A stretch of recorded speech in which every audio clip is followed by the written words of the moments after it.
এই পর্বে তোমাদের পঞ্চম শ্রেণীর গণিত বইয়ের তৃতীয় অধ্যায় চার প্রক্রিয়া সম্পর্কিত সমস্যাবলী দেখবা 20 পৃষ্ঠার মধ্যে, অনুশীলনী 3-এর 20 পৃষ্ঠার মধ্যে দেখবা কিছু অঙ্ক আছে। আমরা 7 পর্যন্ত সমাধান করছিলাম, আজকে আমরা 8 নাম্বার থেকে শুরু করব। তো আমরা জানি যে যে কোনো অঙ্ক সমাধান করতে হলে আগে কি করতে হয়, উদ্দীপকটা ভালোভাবে পড়তে হয়, উদ্দীপকটা ভালোভাবে পড়তে হয়। তো বোর্ডের দিকে তাকাও, বলছে ফরিদা এবং ফাতেমা কয়জন লোক? 2 জন। বেতন একত্রে, একত্রে মানে কি দুইজনের একসাথে, দুইজনের কত? 19,950 টাকা। এখন তোমরা বলো তো এই যে টাকাটা আছে এটা কার কার টাকা? জুড়ে বলতে হবে। ফরিদা এবং ফাতেমার, দুইজনের একসাথে মিলায়া। ওকে, ফরিদা অপেক্ষা ফাতেমা 2,450 টাকা বেশি পায়। ফরিদা অপেক্ষায় ফাতেমায় কে বেশি পায়? ফাতেমা। ফাতেমা কত টাকা বেশি পায়? 2,450 টাকা বেশি পায়। তারপর বলছে ফরিদা এবং ফাতেমা প্রত্যেকের বেতন কত, মানে ফরিদা কত টাকা পায়, ফাতেমা কত টাকা পায়, এইটা আমরা বের করতে হবে, তাই না? এখন এই অঙ্কটা সমাধান করতে হলে তোমরা দুই ভাবে করা যায়। কয়ভাবে করা যায়? দুই ভাবে। একটা হচ্ছে গাণিতিক প্রতীক মাধ্যমে, আর একটা হচ্ছে সাধারণ নিয়মে। তোমাদের চতুর্থ অধ্যায়ের নাম হচ্ছে গাণিতিক প্রতীক। চতুর্থ অধ্যায়ের নাম কি? গাণিতিক প্রতীক। পাঠটা যদি তোমরা ভালোভাবে বুঝো তাহলে এইগুলো আরো সহজ লাগে। তো আমরা পরবর্তীতে কিন্তু গাণিতিক প্রতীক শিখবো। তো আজকে আমরা এটা গাণিতিক প্রতীকের মাধ্যমে সমাধান করি। তো দেখো, এখন কথা হচ্ছে কে জানি বেশি পায়? ফরিদা অপেক্ষা ফাতেমা বেশি পায়। কে বেশি পায়? ফাতেমা। এখন তোমাদের একটা বাস্তব একটা উদাহরণ দেই। মনে করো আমি বেতন পাই, মনে করো 5,000 টাকা। কত টাকা পাই? আমার সাথে তোমরা বেশি পাও হচ্ছে 1,000 টাকা। তোমরা বেশি পাও কত? 1,000 টাকা। এখন তোমরা বলো তো তোমরা মাসে কত টাকা বেতন পাও? আরো জোরে। 6,000 টাকা, তাই না? এখন আমি যদি বলি, এইভাবে যদি বলি যে আমি মাসে যত টাকা বেশি পাই, আমি মাসে যত টাকা পাই তার সাথে 2,000 টাকা তোমরা বেশি পাও। এখন আমি মাসে কত টাকা পাই এই কথাটা বললাম না। এখন তোমরা বলতে পারবা তোমরা কত টাকা পাও? পারতা না? পারবা?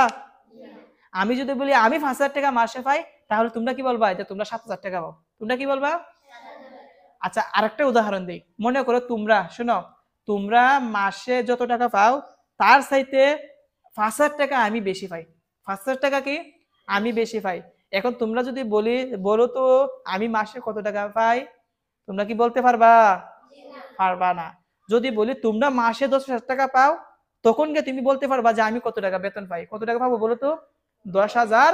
আর আমি তোমরা চাইতে 5,000 টাকা বেশি পাই, তাহলে কত হবে? 15,000 টাকা। অঙ্কটা কিন্তু ঠিক সেম এইভাবেই হবে। কে জানি বেশি পায়? ফরিদা অপেক্ষা ফাতেমা বেশি পায়। কে পায়? ফাতেমা কার চাইতে বেশি পায়? ফরিদার চাইতে। এখন ফরিদার টাকা কি এই জায়গার মধ্যে দেওয়া আছে? ফরিদার টাকা কি উল্লেখ আছে? নাই।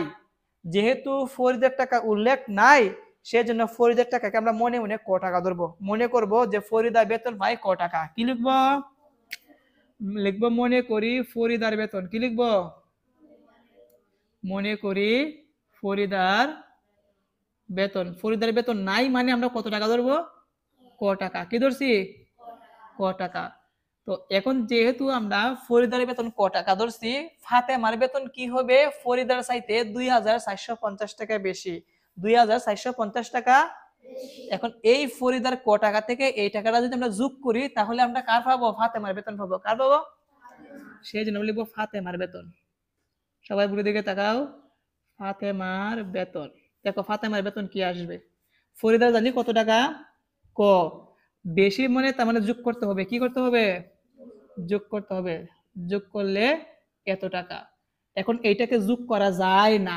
যোগ করা, কারণ একটা হচ্ছে সংখ্যা, একটা হচ্ছে অক্ষর, একটা হচ্ছে সংখ্যা, একটা হচ্ছে, এটা যোগ করা যায় না। তো এইগুলো কিন্তু আমরা মনে মনে ধরতেছি। কি ধরতেছি? এখন বলছে দুইজনের, মানে ফরিদা এবং ফাতেমার দুইজনের একত্রে কত টাকা আছে? 19,950 টাকা। একত্রে মানে কি? দুইজনের যোগ, দুইজনের। তার মানে ফরিদার বেতন কত ধরছি মনে মনে? ক টাকা। ফাতেমার বেতন কত? ক যোগ 2,450 টাকা। এই দুইজনের টাকা একত্র করলে মানে যোগ করলে কি করলে? কত টাকা হয়? 19,900। তার মানে এইটা আর এইটা যোগ করলে এইটার সমান হয়। যেহেতু দুইটা এটা এটা যোগ করলে এইটার সমান হয়, সেই জন্য লিখতে হবে প্রশ্ন মতে। কি লিখতে হবে? বুড়ির দিকে তাকাও। প্রশ্ন মতে কার কার টাকা যোগ করব? ফরিদার টাকা যোগ কার টাকা? ফাতেমা। ফাতেমা কি ক যোগ 2,450। এই দুইটা যোগ করলে জানি একত্রে কত টাকা হয়? 19,950। 19,900 সমান থাকলে সমান দিতে হয় নাকি বা দিতে হয়? বা দিতে হয়। চলো যোগ করি। একটা ক আর একটা ক যোগ করলে কি হবে? 2 ক কি হবে? 2 ক কি হবে? 2 ক সমান। এখানে দেখো, যার মান তুমি বের করবা, আমরা কিসের মান বের করব? কর মান। কার মান বের করব? শুধু কটা বাম দিকে রাখবো। সমানের এই পাশকে বলা হয় বাম দিক, এই পাশকে কি বলা হয়? ডান দিক। শুধু অক্ষটা থাকবে বাম দিকে, সব সংখ্যা চলে আসবে কোন দিকে? ডান দিকে। তবে আগে যোগ বিয়োগটা আগে পাঠাতে হয়। আগে কোনটা পাঠাতে হয়? এখানে যোগ হিসাবে কত আছে? 2,450। যদি সমানের ডান দিকে নিয়ে আসি, যোগটা কি হয়ে যাবে? জুড়ে কি হয়ে যাবে? কার সাথে বিয়োগ হবে? 19,950 এর সাথে বিয়োগ হবে 2,450। আচ্ছা, এখন যদি আমরা এটা বিয়োগ করি দেখি কত আসে দেখি। দেখো বা দিলাম 2 ক সমান, বিয়োগ করি 1,950 0,5 4 2। 0 থেকে 0 গেলে 0, 5 থেকে 5 গেলে 0, 9 থেকে 4 গেলে 5, 9 থেকে 2 গেলে 7, আর এখানে কত আছে? 1। কত টাকা? 17,500। 17,500। এখন বলো তো, আমাদের এখানে আর কি কোনো সংখ্যা আছে কিনা? আছে। কি? কত আছে? 2। এই 2 কিন্তু কর সাথে গুণ। 2 কি কর সাথে? আমি আরো কিছু নিয়ম দেখাই, যেমন এখানে লিখলাম 6 ক। কি লিখলাম? 6 ক। এই 6 ক মানে কি? 6 গুণ ক। কি? একসাথে যখন দেখবা লাগানো আছে, তখন তুমি মনে মনে ভাববা এখানে ভিতরে কি আছে? গুণ আছে। কি আছে? তো এই পাশে গুণ থাকলে সমানের ডান দিকে আনলে কি হয়? ভাগ হয়। কি হয়? তো দেখো আমরা ভাগ করব। আর এখানে থাকবে কি? শুধু ক। কি থাকবে? ভাগ হলে নিচে যায়। কোথায় যায়? নিচে। উপরে যাবে 17,500। এখন দেখো এটাকে আমরা 2 দ্বারা ভাগ করি। 17 এর মধ্যে 2 কয়বার যায়? 8 বার। 8 দুগুণে 16। 7 থেকে 6 গেলে 1, নামাবো 5। 15 এর মধ্যে 2 কয়বার যায়? 7 বার। 7 দুগুণে কত? 14। বিয়োগ করলে 1, নামাবো কত? 0। 10 এর মধ্যে 2 কয়বার যায়? 5 বার। 5 দুগুণে 10। এখন নামাবো 0। 0 এর মধ্যে 2 কয়বার যায়? 0 বার যায়। তাহলে ভাগফল কত আসছে? 8,750।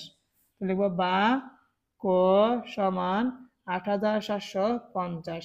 তার মানে আমরা কর মান পাইছি। কিসের মান পাইছি? ক সমান কত পাইছি? 8,750 টাকা। এখন তোমরা বলো তো, এখানে ক মানে আমরা কার টাকা জানি ধরছিলাম? ফরিদার বেতন। কি ধরছিলাম?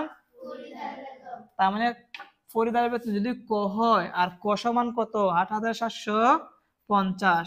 তার মানে আমরা বলতে পারি ফরিদার বেতন হচ্ছে 8,750। কি বলতে পারি? অতএব ফরিদার বেতন 8,750 টাকা। তো ফরিদার বেতন লিখলাম। এখন কার বেতন লিখবো? ফাতেমার। কি লিখবো? ফাতেমার বেতন সমান, ফাতেমার বেতন জানি আমরা মনে মনে কি ধরছিলাম? ক যোগ 2,450। ক যোগ 2,450 টাকা।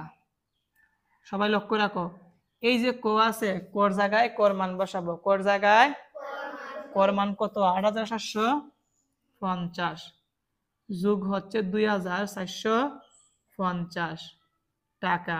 এখন যোগ করি। 0 0 যোগ করলে 0, 5 5 যোগ করলে 10, 10 0, 4 আর 7 যোগ করলে কত? 11, 11 আর হাতে রেখে কত? 12, 12 এর 2 হাতের কত? 1, 2 আর 8 কত? 10, 10 এর হাতে রেখে কত? 11। তার মানে কত টাকা? 11,200 টাকা। 11,000। এটা কার টাকা? ফাতেমার। কার? যেহেতু বলছে ফরিদা এবং ফাতেমার প্রত্যেকের বেতন কত, তাহলে আমরা লিখবো অতএব প্রথম লিখবো ফরিদা। কি লিখবো? ফরিদার বেতন আমরা কত পাইছি? 8,750 টাকা। এবং তারপর কার জানি? ফাতেমার। লিখবো ফাতেমার বেতন কত? ফাতেমার বেতন কত? 11,200 টাকা। এটাই হচ্ছে কি আমাদের উত্তর। এখন তোমরা সবাই লিখতে পারো। তো শিক্ষার্থীরা, আশা করি তোমরা এই প্রশ্নের সমাধানটি তোমরা ভালোভাবে বুঝতে পেরেছো। তো আমরা পরবর্তী পর্বে আমরা 9 নাম্বার প্রশ্নের সমাধান করবো। আজকে এখানে। আসসালামু আলাইকুম।